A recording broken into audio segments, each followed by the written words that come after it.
Buenas tardes. Mi nombre es Ailín Sofía. Hoy tenemos un invitado muy especial. ¿Cómo se llama? Hola, buenas tardes. Mi nombre es Jonathan Jaramillo y vengo de la vereda San José, de aquí de Cocorná.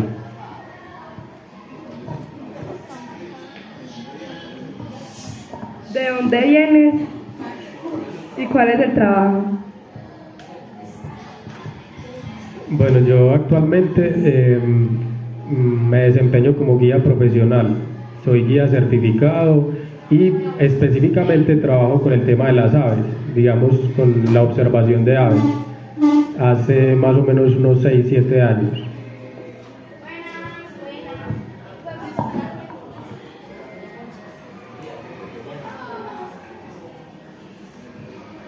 ¿Cómo comenzaste a realizar este trabajo?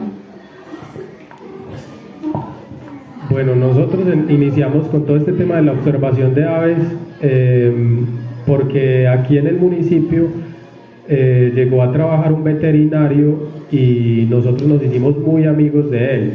Entonces él empezó, digamos, como a hablarnos a nosotros de que aquí en Cocorná éramos muy privilegiados por la ubicación que teníamos, digamos, a la altura en la que estamos y la cantidad de especies de aves que se podían observar aquí.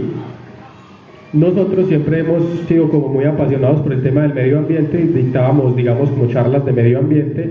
Entonces empezamos a enfocar en esas aves, digamos, al inicio fueron de las aves más comunes, pero ya luego empezamos como a encarretarnos un poco más.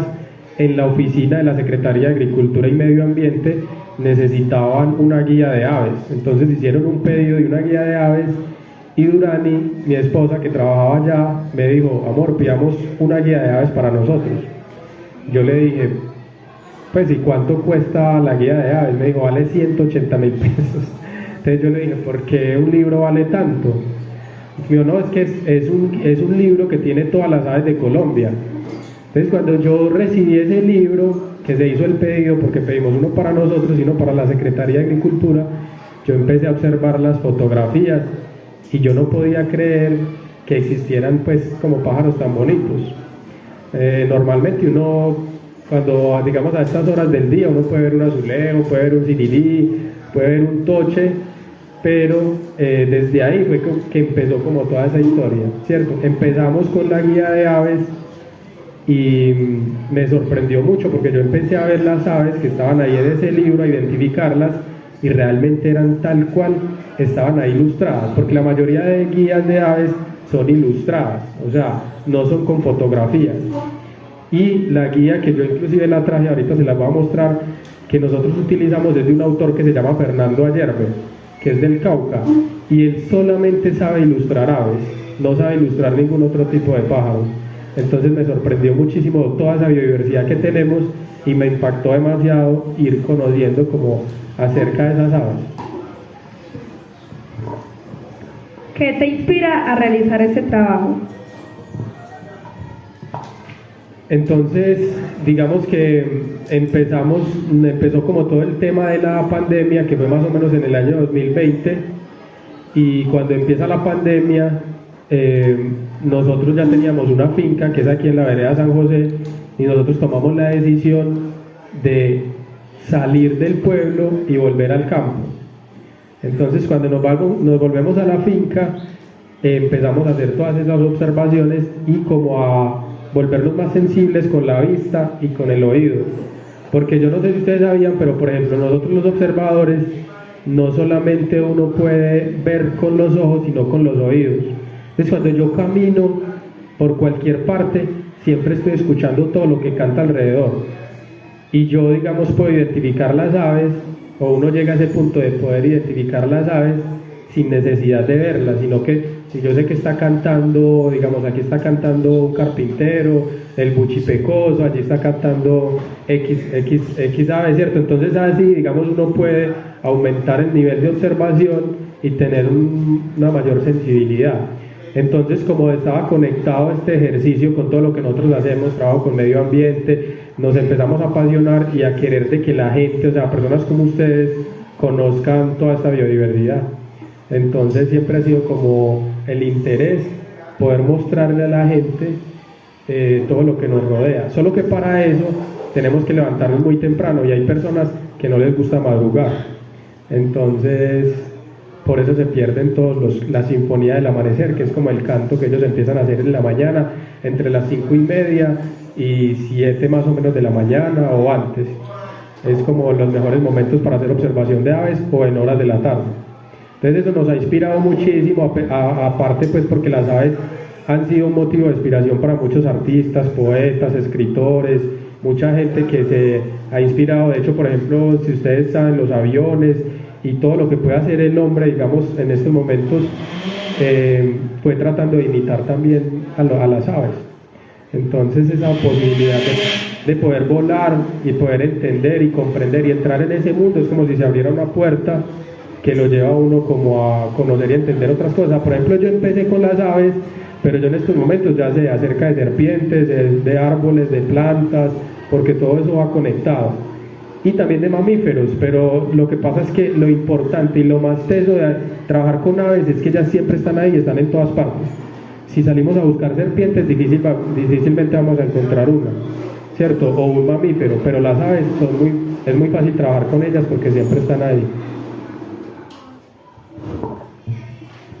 ¿Cuál es tu especie favorita de ave y qué nos puede contar de ella?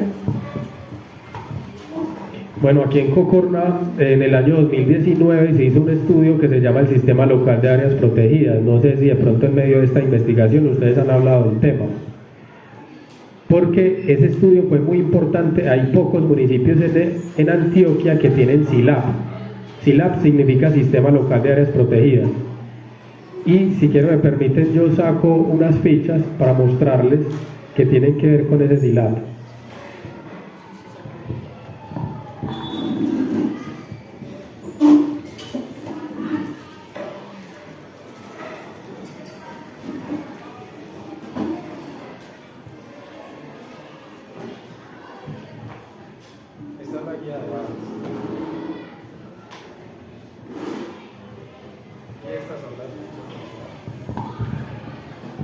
Entonces, como les decía, esta es la guía de aves que nosotros utilizamos, aunque ya salió una más reciente. Esta es la de Avifauna colombiana. Fernando Ayerbe Quiñones es el autor. Miren las ilustraciones. Entonces aquí tenemos como todas las especies que pueden existir en Colombia. ¿Cuántas más o menos creen ustedes que tenemos aquí en Colombia?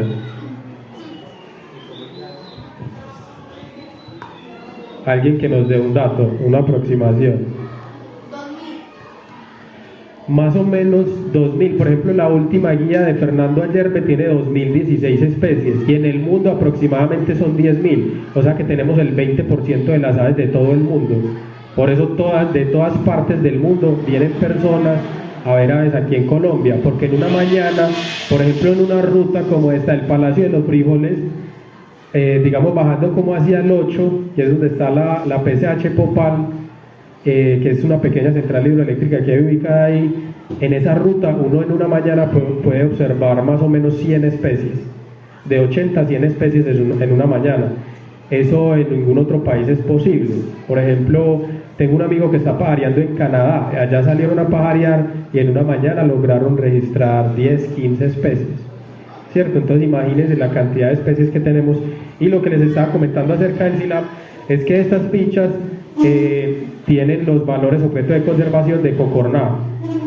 Todo el estudio que hicieron arrojó más o menos que Cocorná tiene un aproximado de 360 especies de aves de esas 2000 que tiene Colombia, ¿cierto? Entonces eso quiere decir que estamos en un territorio privilegiado. Yo diría que esas 360 pueden subir a 400, porque hay otros registros, hay otras zonas que no se han explorado y porque además hay unas especies endémicas registradas ahí que, por ejemplo, hay unos reportes que no se han hecho. Por ejemplo, yo he visto una endémica que se llama el Avia cristata y esa Avia cristata no está reportada en el Sistema Local de Áreas Protegidas. Entonces, como valor objeto de conservación tenemos las riberas de los ríos. Esta es una fotografía del río Cocorná. Si quieren la podemos ir pasando para que las vayan viendo. Esto es un árbol que se llama el aceite de María. El nombre científico es Calopilum brasiliense. Y este es la rana de cristal. Este es otro valor objeto de conservación. Yo no sé si ustedes conocen las ranas de cristal, pero las ranas de cristal son unas ranitas que tienen todo el vientre transparente y se pueden ver los órganos por dentro.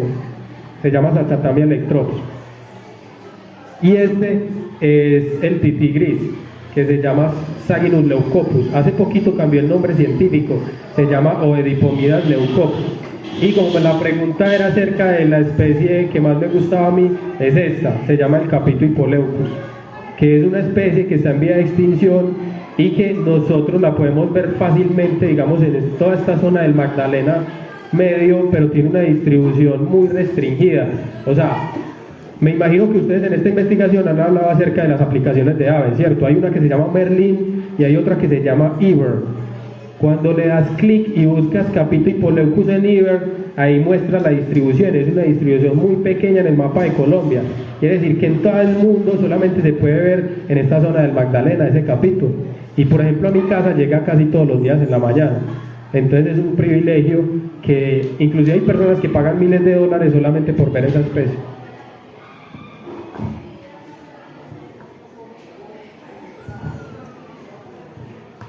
¿Cuántos tipos de especies de aves crees que pueden habitar en la Piñuela?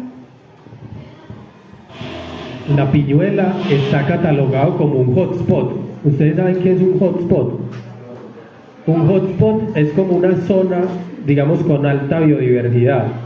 Entonces, en el país hay algunos hotspots y se declaran hotspots cuando tienen más o menos más de 300 especies registradas. Yo creo que en toda esta ruta de la Piñuela, en este sector de la Piñuela, pueden haber más de 300 especies registradas. Porque, digamos, hay unas especies que son frecuentes, otras que son poco frecuentes y otras que son raras. Esos registros se montan en esa plataforma y ella va llevando como un acumulado de todas esas especies y por eso es una de las rutas, digamos, más visitadas o más importantes que tiene Colombia, que la Sociedad Antioqueña de Ornitología constantemente está trayendo, digamos, rutas y personas a pajarear en esta zona, sino que ¿cuál es la tarea? Que nosotros nos apropiemos de eso y que no tengan que traer guías de otros lugares, sino que seamos nosotros mismos, ojalá, en algún momento. Y cuando hablamos de aves, no quiere decir que todos seamos, digamos, pajareros o guías de aves. Se pueden desarrollar muchísimas otras cosas alrededor de las aves. Por ejemplo, hay lugares donde, bueno, ahorita que está el tema como de las uñas, ¿cierto? Que por ejemplo a las mujeres les pintan pajaritos en las uñas y son aves de Colombia. O por ejemplo, si yo tengo un hotel y tengo unas habitaciones, puedo ponerle el nombre a esas habitaciones con nombres de pájaros de la zona, ¿cierto? Porque a veces uno que observa que la gente entra a internet y descarga aves muy bonitas, pero que son creadas con inteligencia artificial. O crean, digamos, póster, vamos a ponerle fotografías de aves, y usted ve aves muy bonitas, pero aves que ni siquiera existen. Cuando nosotros tenemos miles y miles de aves que son muy coloridas y que tranquilamente podríamos utilizar.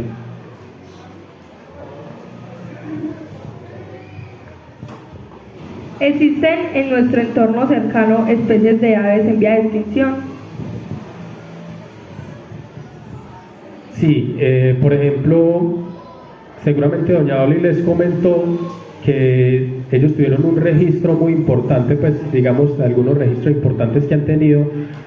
Hay una especie que se llama Cycloptantes salixi, que lo llaman hormiguero pico de hacha, y es un pajarito que tiene una distribución muy limitada y que el pico es literal así como en forma de un hacha, pero es curvo hacia arriba. Entonces es muy particular esta especie y creo que solamente había sido registrado como en el municipio de Anorí. Está este capito que les mencioné anteriormente, que también está en vía de extinción, y hay otra especie que es, digamos, como de color oscuro, negra, y tiene una cresta roja, se llama Elavia ceniza, Elavia guturalis. Esa también cambió el nombre científico, se llama Dryoplox guturalis. Esa también está en el libro rojo de las aves.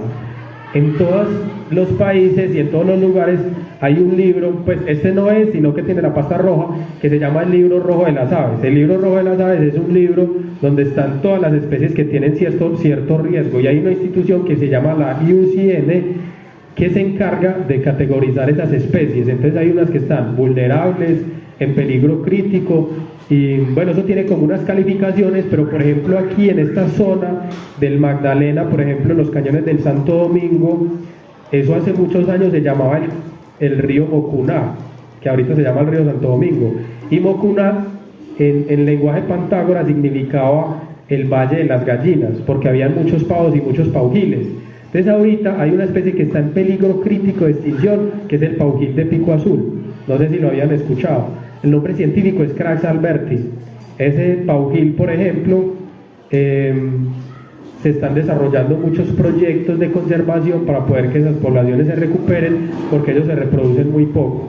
O sea, como que apenas es un huevo como al año, cada 2 años, algo así. Entonces, en su momento los cazaron mucho porque son aves como pavas grandes y se las comía la gente. Lo mismo que la guacharaca. La guacharaca es endémica de Colombia y hubo un momento donde la gente las cazaba mucho y se las comía. Ya ahorita la gente las respeta un poquito más. ¿Cómo se desarrolla el aviturismo en La Piñuela? Bueno, aquí en La Piñuela yo pienso que pues que ha habido como una centralidad en el tema del aviturismo, ¿cierto? Que yo conozca, uno de los que se ha beneficiado, digamos, en ese sentido ha sido como el restaurante El Palacio de los Frijoles, que ha sido como un punto de referencia para desarrollar esta ruta, y supongo yo que hay muchas agencias que venden esta ruta, ¿cierto? Aparte pues de establecimientos donde se hace observación de aves, y uno de ellos es el refugio de las aves, que es donde es, digamos, don Eliezer y doña Dolly. Pero pues en términos generales yo diría que está haciendo muy pocos aportes económicos a la comunidad en el momento, ¿cierto? Pues para mí, por ejemplo, la Sociedad Antioqueña de Ornitología y otras instituciones deberían vincular más a la comunidad, vincular más a los guías locales, para poder que eso tuviera un impacto positivo, porque en la medida que yo, digamos, ofrezco este servicio a otras personas y las vinculo, pues ellos también van a ver la importancia de las aves, que si yo cuido el bosque, me van a llegar muchas aves, y si yo cuido las aves me van a llegar personas que me van a hacer un aporte económico. Es como otra forma, otras estrategias para generar ingresos en las familias, que en algunos lugares son de escasos recursos. Entonces es como mirar esas estrategias y esas alternativas.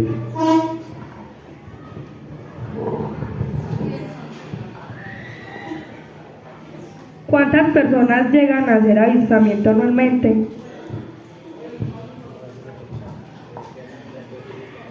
Sí, por ejemplo, ese dato, pues yo personalmente no lo tengo, pero yo diría pues que yo no me atrevería a dar un dato en este momento, porque por ejemplo en Palmonte, digamos, con nosotros, yo diría que al año, ¿cierto? Anualmente,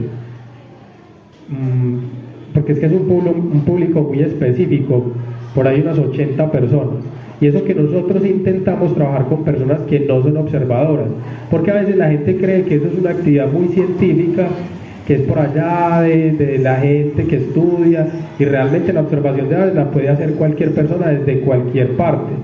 Entonces hay como muchos tipos de observadores. Están los fotógrafos profesionales que tienen un enfoque, están, digamos, por ejemplo, los hardcore, que son personas que van chuleando y se van volviendo como coleccionistas de las aves. Están, por ejemplo, los que no saben nada pero les encanta ver aves, que serían como aficionados. Hay más o menos 3 o 4 tipos de observadores diferentes, pero sí depende como del enfoque de cada proyecto, es como la cantidad de personas a las que podría abordar. Por ejemplo, nosotros este tema y estos espacios nos gustan mucho también, pues como poder llevar esta información a otras personas y más de la comunidad.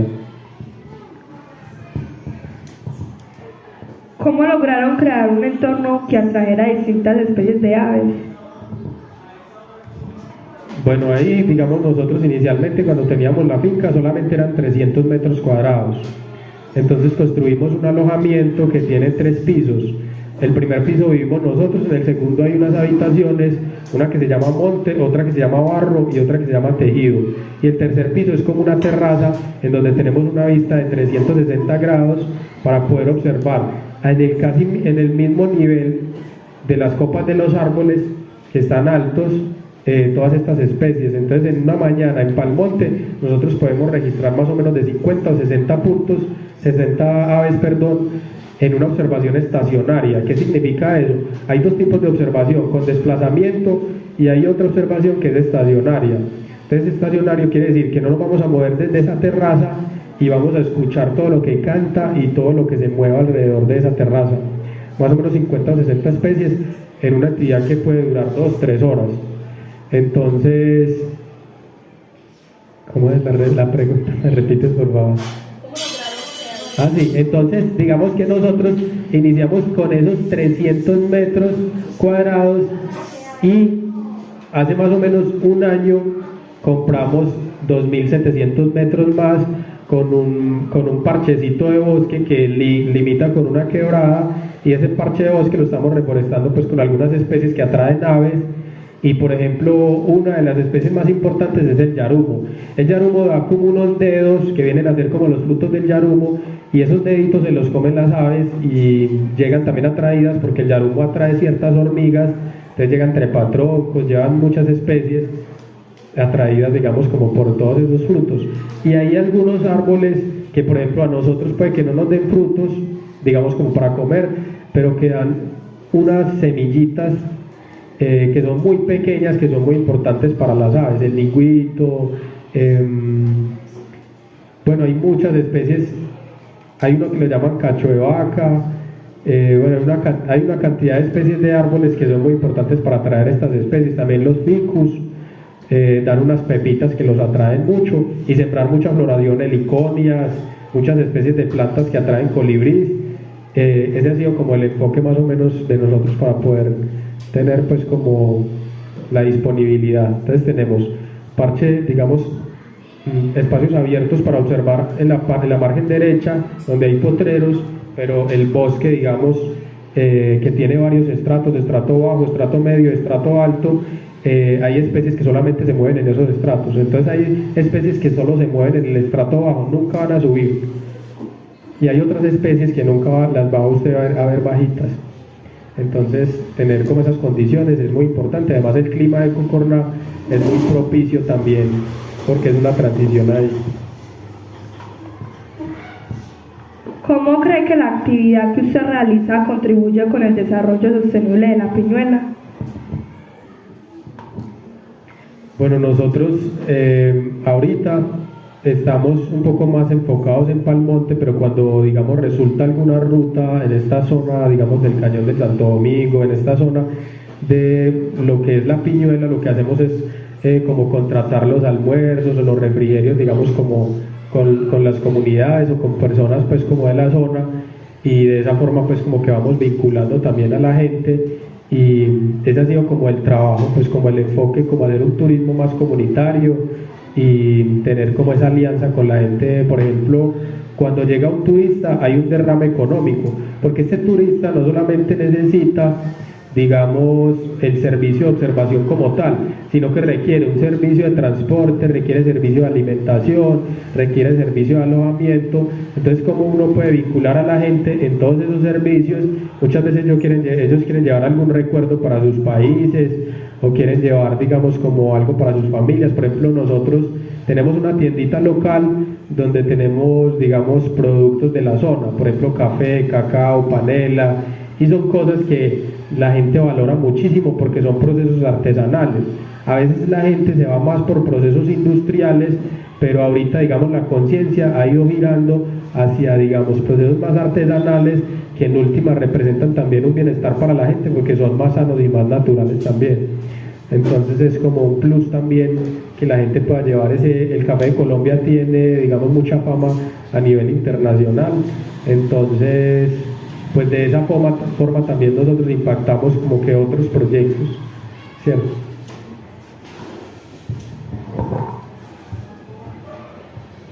¿Cómo la deforestación puede afectar las aves en la Piñuela? Bueno, lo que hace que nosotros empezamos a hacer esta ruta aquí en la Piñuela, que yo la conocí por un amigo observador, ha cambiado muchísimo el paisaje. Se observa ya, digamos, una intervención muy fuerte, muchas construcciones nuevas, y yo creo que eso parte de, digamos, unas políticas públicas que no son muy, digamos, asentadas al territorio y que no están muy enfocadas en la conservación.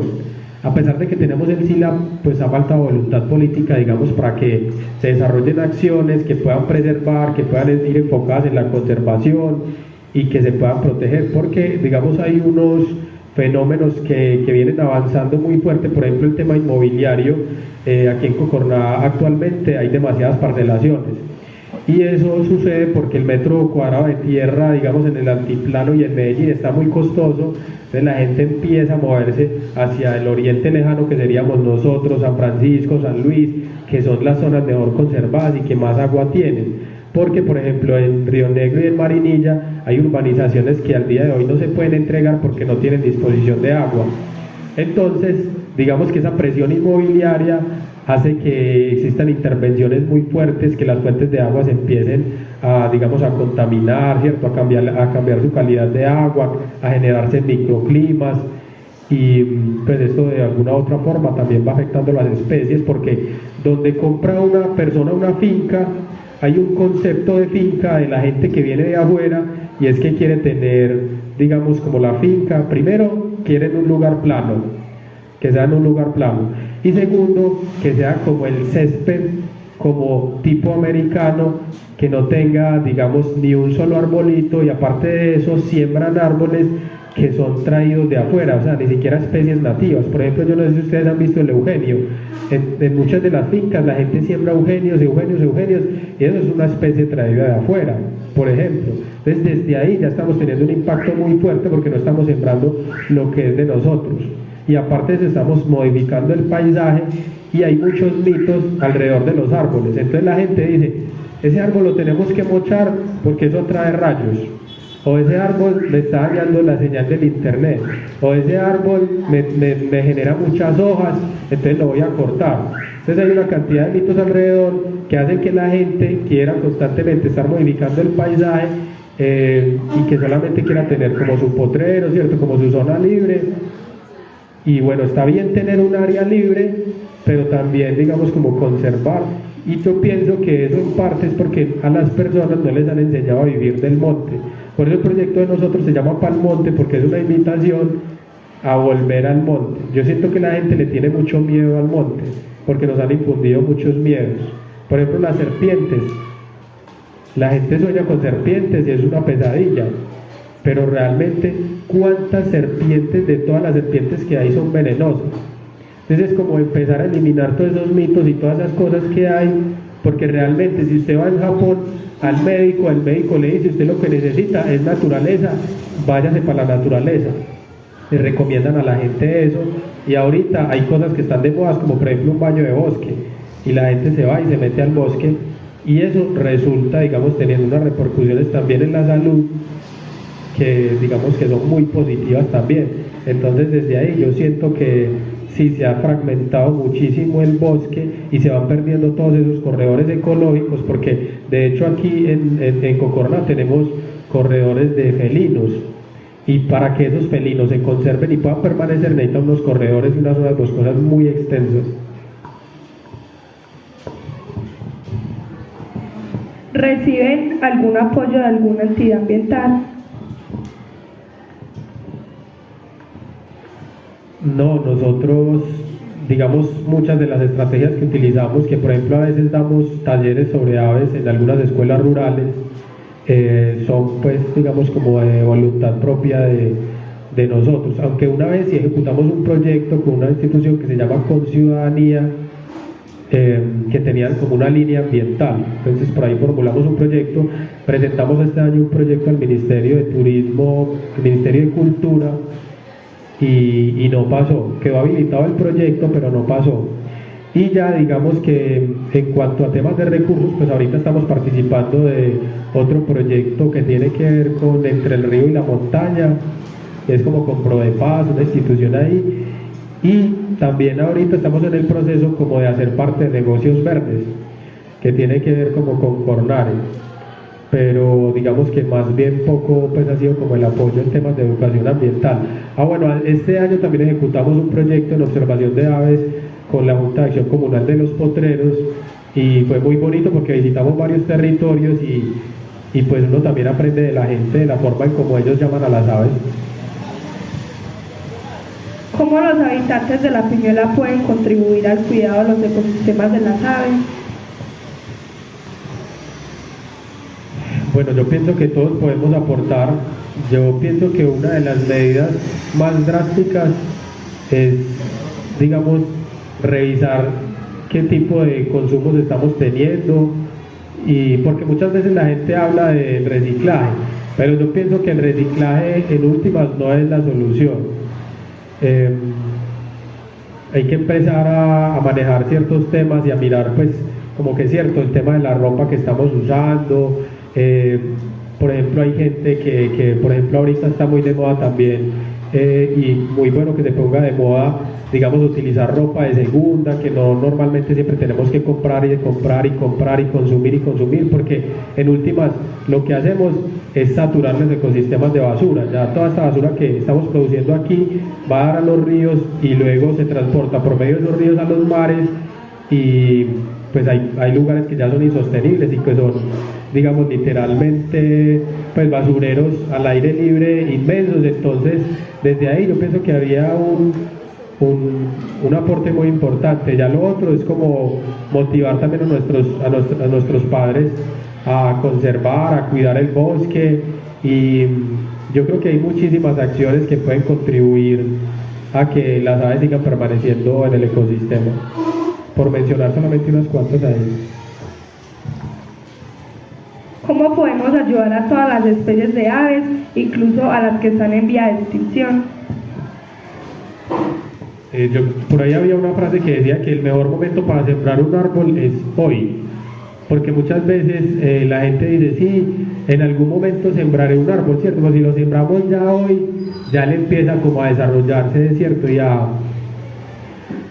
Porque digamos hay árboles que se demoran 20 o 30 años para llegar a su etapa adulta, pero yo pienso que ir cambiando también como nuestras formas de consumo, de alimentarnos, también tiene mucho que ver con todas estas actividades que depredan el medio ambiente. Entonces como que no apoyar, digamos, esos tipos de consumos que tienen que ver con la alimentación que nosotros tenemos, y eso también ayuda, digamos, en la preservación del medio ambiente. Entonces como que ser muy conscientes, y ya que uno no puede cambiarle el chip a toda la gente afuera, pues uno sí puede tomar decisiones acerca de su cuerpo y de lo que consume en su casa, y sembrar. ¿Qué tanto conoce el trabajo de otras personas que hacen un labor similar al tuyo en este territorio? Bueno, nosotros tenemos pendiente como organizar un foro, digamos, con este tema de las aves, y he tenido la oportunidad de conversar un poco con doña Dolly, con don Eliezer. Conozco también a Andrés, que tiene otro proyecto que se llama El Encanto de las Aves. Yo creo que básicamente serían como esas 3 personas más o menos que están trabajando con aves acá en el municipio, que yo conozca, pues que yo tenga conocimiento. Bueno, también hay otro proyecto por acá por el cañón de Santo Domingo hacia adentro, que se llama Nido de Pájaros, que también pues es un muchacho que se llama Andrés, que también trabaja el tema. Y hay una reserva natural que se llama el Margay, que es un felino que queda aquí, digamos, como en la vereda Santa Bárbara, creo, o el Jordán, y es una reserva natural que tiene como 40 hectáreas más o menos, donde hay una persona ahí que también trabaja como el tema de las aves. Entonces esos son como más o menos 4 o 5 proyectos que tengo así como en el radar, que también están trabajando con aves, y hemos desarrollado algunas acciones, digamos, conjuntas, pues conjuntamente con ellos también. ¿Existe alguna red o algún vínculo con otras personas o proyectos similares al tuyo en la región? Sí, tenemos conexiones con pajareros del Retiro, con pajareros de San Francisco. En San Francisco hay un proyecto de café que se llama La Ventana, y bueno, hay un chico también ahí muy, muy bacano que vincula como todo ese tema del cultivo de café y la experiencia de café, pero también lo articula con las aves. También hay un guía pues allá en San Francisco. Bueno, también hay otro proyecto allá que se llama Newland, que también tiene que ver con tema de las aves, y digamos así en términos generales en el oriente hay muchos otros grías con los que tenemos conexiones y agencias o empresas operadoras que trabajan con el tema de avistamiento de aves, pero todavía nos falta seguir tejiendo como alrededor de esta actividad y con más colectivos, porque el año pasado, el antepasado, asistimos como a una feria de aves del oriente antioqueño y ahí conocimos varios proyectos también. ¿Qué mensaje le darías a los habitantes de La Piñuela y a los turistas que visitan este territorio? Primero que tengan cierta conciencia acerca de los lugares que visitan, que consulten acerca de la cultura de esos lugares, que no solamente se enfoquen en aves, sino que intenten comprender, ir más allá y conocer la cultura de las personas. Y a los habitantes de La Piñuela, pues les recomendaría seguir conservando esa riqueza natural que tiene, pues como esta población, que la verdad somos muy privilegiados. Eso sería como básicamente siempre contactar como con empresas locales, guías locales, para que el dinero, digamos, del turismo llegue directamente a la gente. Bueno, la entrevista ha terminado, muchas gracias.